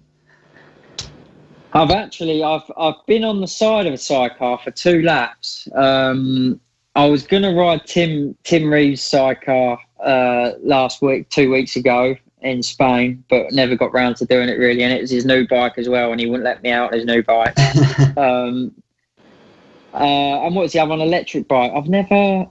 I've not rode an electric bike, but them Mugans, the ones at the TT, they look a proper piece of kit. Yeah. They really, really do. I was watching, what's the part of the Isle of Man where you got the dip, where you really drop down, you got the wall on one side. You always have that. Yeah. Michael, I was watching there one evening, and Michael Barretta came through there, and those bikes weigh quite a lot, and the suspension just didn't take it, and it just slammed the bottle. The whole bike collapsed. How he stayed on, I do not know, but it made a right mess of the bike. But the subframe snapped on it, didn't it? Yeah. But I mean, they do look incredible, them bikes, an incredible piece of kit. And to be fair, the new Moto E-Class is getting there. It's getting better, and the racing's pretty good. It's close, and it's exciting to watch. Yeah. Right. The last question I was going to, but you've pretty much answered it. You've never managed to keep any of these bikes that you've ever raced then? You've not been able to keep any of those Aprilia GP125s, because those bikes were absolutely gorgeous, they were. No, I've not. Unfortunately, there was all the teams. Maybe if I'd have won a championship, I could have got one, but I never got that far. But no, to be honest with you, the bike I would love to own is the RG500 I rode around the Classic TT, because it was just an amazing, immaculate piece of kit, and the job the classic Suzuki teams do with it is just amazing. So that is one I would like to have, but it'd have to go in the kitchen. All right then, Danny, I'll hand you over to any of the other guys if I've got any questions, but I really appreciate you coming on, and I wish you all the best for next season. Hopefully a few podiums would be nice. Yeah, that's the aim, mate. That's the aim. A few podiums and top 5. Cheers for that, Danny. Thank you. Cheers. Thank you. Just want to ask you a little bit about your time in World Supersport, because obviously, I mean, it's your latest venture. Obviously, you're there with a Yamaha team. What's it like, sort of being in a fairly new team compared to some of the other Yamaha teams that have been there for a while, and there's some really strong teams in the category? Yeah, we as a team, we've had a lot of work to do. They've come from road racing, from the IRRC paddock, and we just had a hell of a lot of work to do. Last year we were doing a lot through Yacht, but this year we're kind of going on our own, because we need to find a bit more performance out of the engines and bits and bobs like that. But we've got a good setup around us. We've got Adriani working with us at the circuits on the suspension, and we've hopefully got a good new data guy as well. So it's quite a small team we've got, but we kind of found the niggly problems last year, and again we need to improve on that for this year. So hopefully we can improve. We've got a new engine builder, so we're looking forward to getting. I'm testing next week with my full team, the new team. So looking forward to doing that and getting underway with them. And considering it as a brand new team, JT done a fantastic job in running it, but everything was new to everyone. I was a lot more involved with setting it up as well. So it wasn't just kind of me just turn up and get on the bike. We all had a bit to do with setting it up and getting it going with organisation and stuff like that. And because just stupid things like travelling and bits and bobs, and hotels, because the team have never experienced that. So So yeah, we all chipped in together, and it's a lovely family team. And you know, we're stepping it up this year with a young 300 rider from Czech Republic. So it'd be good to see him progress as well. And you know, hopefully in the future, again, we'll have a year under our belt this year. So hopefully the results should improve kind of automatically, sort of thing. So yeah, we're getting there. We're definitely getting there. The team owner and the guys back in Czech Republic are doing a fantastic job. Do you see yourself moving to World Superbike? Is that a goal? I mean, if the option's there, then yeah, it would be definitely something to consider. But you know, I've had a year back in short circuit racing now. I've just started to get back into the swing of it. So we'll see how this year goes. But this year, the aim has got to be in the top 5 as consistent as we can, and hopefully be getting on that podium as much as we can as well. And I don't think it's an unrealistic goal. You know, it's going to be difficult because at that level to get on the podium anywhere is difficult in any class at World Championship level. So it will be hard, but you know, I've been working as hard as I've ever worked during this winter, and not just on my fitness, but you know, mentally and you know, trying to work on different body positions and stuff like that with the bike. And so yeah, hopefully we'll be ready enough. What's it like running against like the Evan-Bros bikes? I know a lot of people said there was a lot of speculation around the paddock that perhaps there was something a little bit dodgy with the bike going on. Yeah, again, you know, a lot of people saying, "Oh, they're cheating," but they can't be cheating. You know, that the rules are there for a reason. Don't get me wrong; I think they found something other teams haven't quite found, but it will be within the rules. And you know, I've heard things on how, you know, they circulate the oil in the engine before they even start it up, which is a simple thing, and you wouldn't think it doesn't really make a massive difference in performance, but it's all them little things what do make a difference. So you know, they're in it to win it at the end of the day, and we'll see if it definitely is the bike or not with Odendale, because he was around at the end of the year, we was always in the kind of group together and battling together. So if he's all of a sudden winning races by 10 seconds, 5 seconds, then we'll know, won't we? But, you know, Andrea Locatelli's a fantastic rider as well, and he's proved that by getting on that Yamaha R1 and going as good as he has straight away. So, yeah, they definitely had something better, but I don't think it was a lot, like a million times better. You know, I think it was just the all-round package what was good. No, that makes sense. And for a rider like you, what does it take to sort of, in the sort of state that Supersport's in now, what does it take for you to progress into a team like Evan-Bros? Because obviously, you know, there's a lot of budget that needs to go behind it as well. Yeah, the honest answer is money. If you've got a pocket full of money, you'll be all right. But, you know, hopefully our team we can step it up, because the team owner has got he's got the right mindset for it all. He's got the heart for it. You know, he's not in it to charge riders money. He's in it to give riders opportunities and give them the correct opportunities. You know, so if we can get the bikes working as at the top level we can, then you know, hopefully in the future we have spoke about possibly bringing some young Czech riders in and also some young English riders in. So this is a team which, you know, works solely on one guy, and you know, one guy funding it, and you know, it doesn't work on riders bringing money in.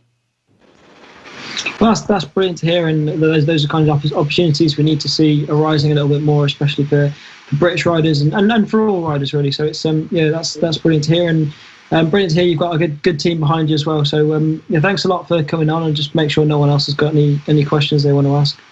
Brilliant, thank you. All right, thank you very much, Danny, and yeah, best of luck with whatever happens this season. Brilliant, thank you ever so much. Cheers, Danny. See you later. Cheers, thank you. Bye-bye. Bye. Join the conversation. Contact the show on Twitter, on Facebook, and and on our website, Motorsport Radio. It is the Superbike Show. It's Motorsport Radio. Hello and welcome. My name is Lester. And another fantastic interview there, Danny Webb. Good for you, Jay, for getting him on. And it was more like finally good to get someone to say yes to me. Well, yeah. Hopefully more to come. Well, yeah, why not? You've taken up the bribing strategy. It felt a lot like just sitting next to two old mates catching up. He probably didn't remember me, but there you go. Oh, no, I am sure he... but anyway, but yeah, he I don't know. He seemed like a definitely nice guy. We have actually interviewed him before at Fab events. I think he was helping... I forgot the kid's name. What was his name? The one we mentioned earlier? I think he was... he's helped Max Cooks early in his career before, so... Yeah, it might have been... I think it was James Cook, actually, a couple of years ago at Fab. Danny Webb, there you go. Fantastic. And a big hello to everybody who's just recently, coincidentally, joined us from any TT Facebook groups. I don't know how that link got in there. But a big hello to you anyway. If you want to check out the full interview just with Danny Webb or anything else, or maybe you want to even spread out and watch the whole show, then you can do so. It's fairly easy. You can just go to our website, motorsport.radio, or download the show in audio version as a podcast as well from all your good podcast providers. You can find us where, Tristan? Everywhere. Spotify, Apple Podcasts, Google Podcasts. Ready for it on the spot. Don't forget TikTok. Always ready for it. And TikTok. And TikTok, but not OnlyFans, not yet. It is the Superbike Show, and we've got some predictions on the way because we've got 5-10 minutes left on the show. I'm looking forward to this bit. Yes, predictions time, and if I was better prepared, and let's not say that this show isn't totally professional at all times, but I haven't quite prepared this next segment other. If I was, I would be like fancy little graphics and way over the top stuff, and then certain people would be like, "Oh, look at him! He thinks he's all professional and stuff." And with anyway, predictions. Right, I guess how are we going to do this? Are we going to predict the winners? Work our way down. Well, yeah, that's always a good way to do things. Thanks. MotoGP first. Jay, are we predicting like the champions, or are we predicting certain events or certain things that are going to happen? Champions. Yeah, I say we go championship winners. All right then. So, Tristan, let's go for this then. In what is the GP in MotoGP then? Champion of 2021. Who's it going to be? Marquez, he'll come back. Second or third round, he'll be back. He'll struggle for a few rounds. He'll start winning again, and he'll find a way. He always finds a way. Interesting. Okay, Marquez. What about Moto 2?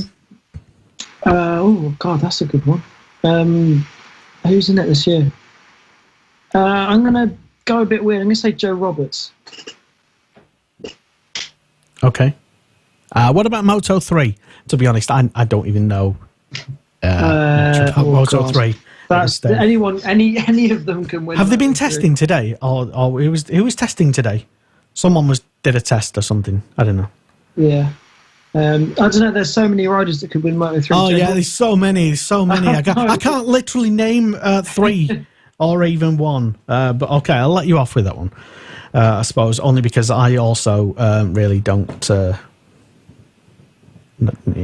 I don't think anyway. So MotoGP for you. You're saying Marquez. World Superbikes. Tristan.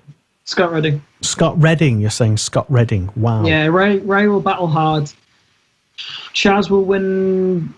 He won't win any races till the end of the season because he's come off strong and he won't win till it gets to the end. He always does that. He always sort of ends the season strong. Then you think he's going to do the next season strong as he left off, and then he doesn't get strong until the end again.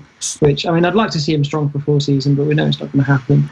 I think what would have changed then from Ray? Why would he not have won this year?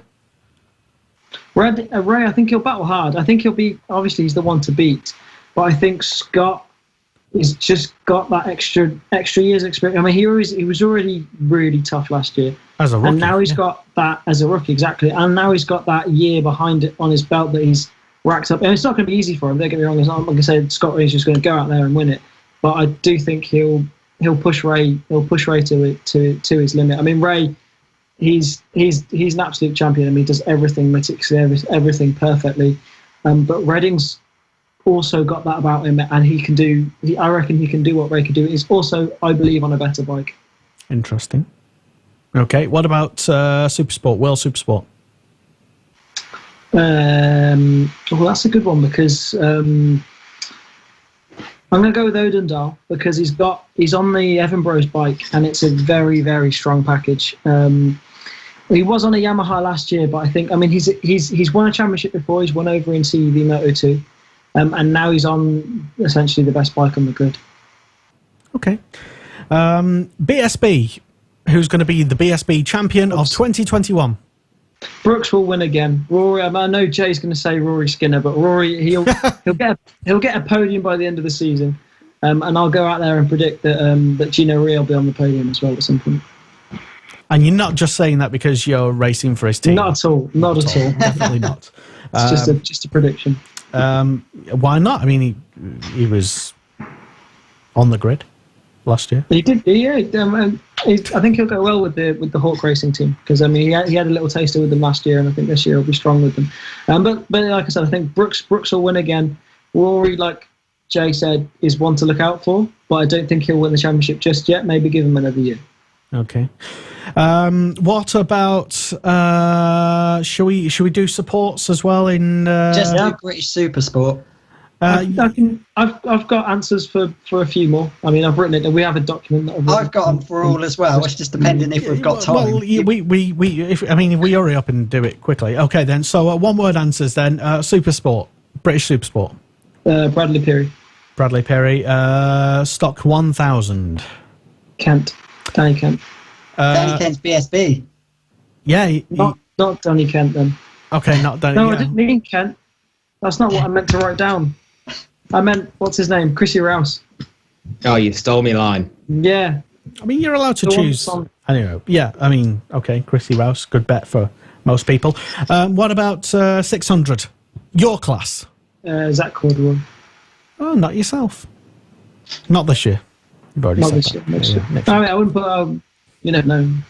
Okay, fair enough. And what about British Talent Cup? British Talent Cup. Who's in British Talent Cup? Oh, Evan Belford. The 70s last year. Yeah, basically, it's the whole fab. There's no entry list this year. Holly Harris is racing in it. She's making her BTC debut this year, hopefully. Evan Belford, why not? Okay, fair enough. I don't know if Johnny Garnes is back this year. I don't know if Casey O'Gorman. I hope he is back because Johnny Garnes is who I was going to go for. Okay, fair enough. I know he's got his. Well, I know they've both got their eye on European Talent Cup, but maybe I don't know. They kind of both. All right, I'm ready, Lester. Quick both fire. struggled. Okay, right. For you then, Jay, MotoGP. Jack Miller. Okay, I'll put you down for Miller. Sure. Moto2. Whatever Lowe's twins it is that races in it, Sam Lowe's. Or is it Alex? I can't remember. Sam Lowe's.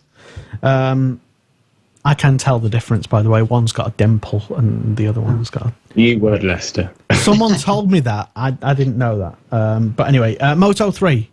I'm going to go for the one that you love, Lester. I'm going to go John McPhee. I do like John McPhee. I like him a lot. He's a talented rider. Is he 30 now? I don't know. Okay, John McPhee. It's actually a good shout, actually, to be honest. He's always... He's got to do it at some point. You can't keep doing it all these years and not eventually win it. Is my point, exactly. World Superbikes. I'm going to go with Tristan as well. I'm going to go Scott Redding. I think the Kawasaki is a bit of a new bike this year, and I think Scott Redding being in the same team, that will just give him the edge. Interesting. What about World Supersport? I was unsure if he signed for World Supersport, but he was the youngest ever Moto3 winner. Onchu, is it his name? Oh, Is he in World Supersport again this year? I know he did the end of last year. He is, yeah. Yeah, I'll go Onchu, the Turkish rider. Yeah, on the Kawasaki. Who's looked after by Sofawoglu. Oh, well, there you go. Okay, fair enough. And BSB, who's going to be the BSB champion of 2021? I know everyone's going to look at me weird, but I'm going to go, What? I forgot his name now. Rory Skinner. Rory Skinner, that's it. That's the one you're tipping for greatness, is it? The one you forgot? Yeah, I think he's a brilliant talent. I agree. I think I think he was very unlucky. I think he should have got a Moto3 ride, and I'm hoping he has maybe a good year in BSB this year. Like I said, it probably will be next year he wins it, but he will get back in the... I think he deserves to be in the Moto2 paddock at the moment. So if he doesn't win it this year, then who will? I don't want to say Josh Brooks. Christian Idden. I'm going to go Christian Idden. I thought you were a big Irwin fan. I'm going to go totally opposite to all of you, so I can't wait for mine. Okay. I'll go Christian Idden. Christian Idden, final answer. Go John What McPhee. about British Supersport then, Jay? British Supersport. It really depends how those Triumphs are going to do, but I'm gonna say the Triumphs are going to be good, and I'm going to say Kyle Smith. All right. Stock 1000? Stock 1000. I know it's 50-50 if he's going to get a ride at the moment, but I'm going to go Keith Farmer. Interesting. Okay.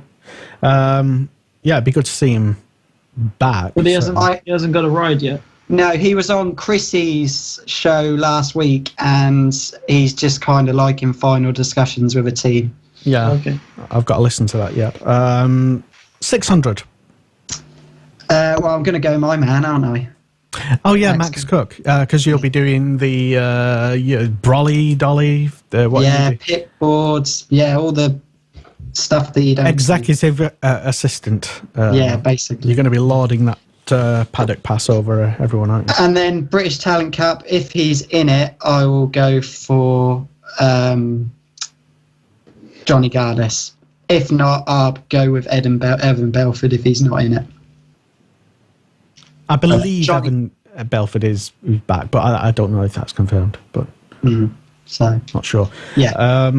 Okay. That's all my answers. Yeah. Okay. Chris, MotoGP champion in 2021. Who is it going to be? Quartararo. Yes. I would heartily agree with that. I thought you might. He's a talented. He is very talented, of course. Rider. Moto 2. I'm going to have to say Sam Lowes. Good shout, actually. Yeah, good shout. Jay, you said Sam Lowes, didn't you? Yeah, I said Sam. Yeah, I think he finished last season very well, so I think he'll carry that on. And Moto 3 for you, Chris? Tony Arbolino. Oh. He's in that's Moto2. good. Has he gone to Moto 2? Yeah, he's moved to Moto2. Yeah. I didn't have a secondary, so... Yeah. Okay, John McPhee. He's staying silent on John McPhee. There's no love for McPhee there. What about World Superbikes then, Chris? I'm going to have to go with Jonathan Ray. Ooh, well, yeah, why not? He is the best ever. He is. Yes, he is. Everybody, he is the best ever. Anyway, sorry. Ever has to come to an end. I'm just saying, it's not the 90s. Jonathan Ray is the best ever, better than there's ever been. Just saying. Sorry, that my little rant over. So World Superbikes, you're saying Jonathan Ray. What about Supersport, World Supersport?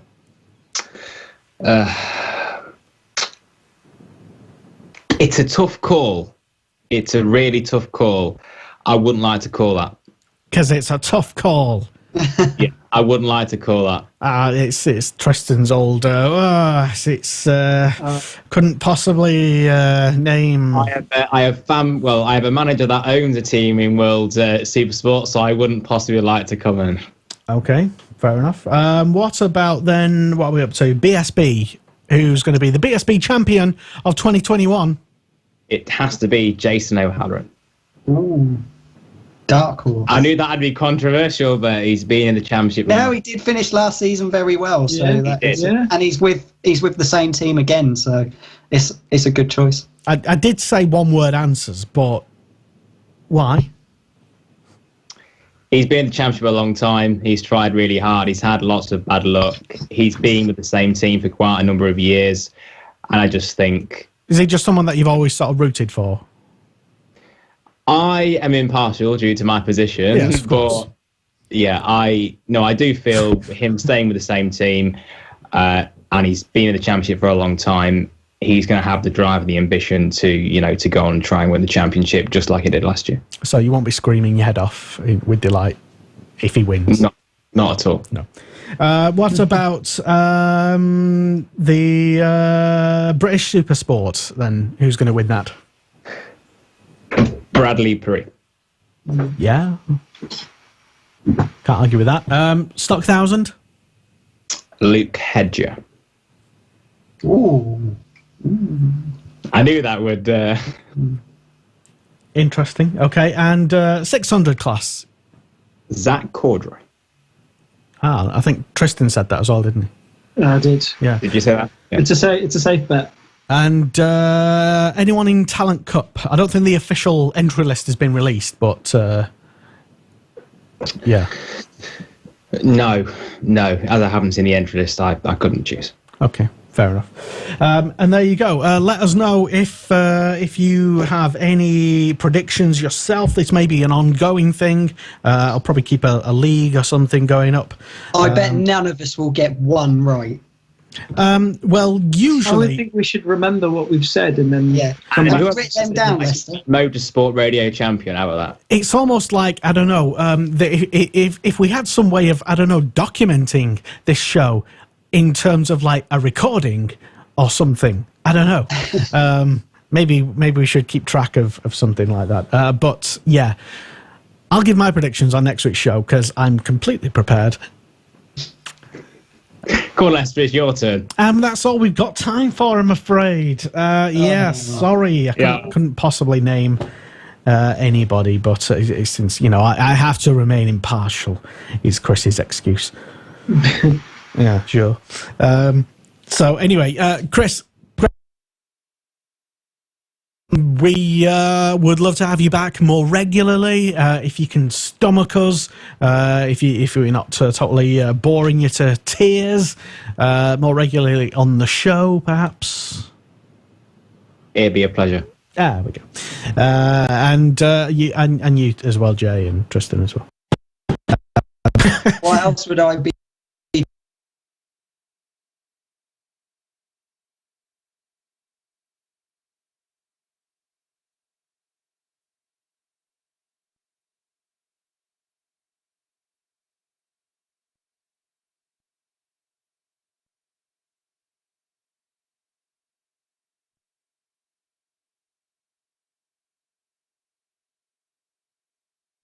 COVID stuff is the reason why we're doing this on a Thursday as well, because Tristan is also not only just on-track hero, but a COVID hero, if you didn't know.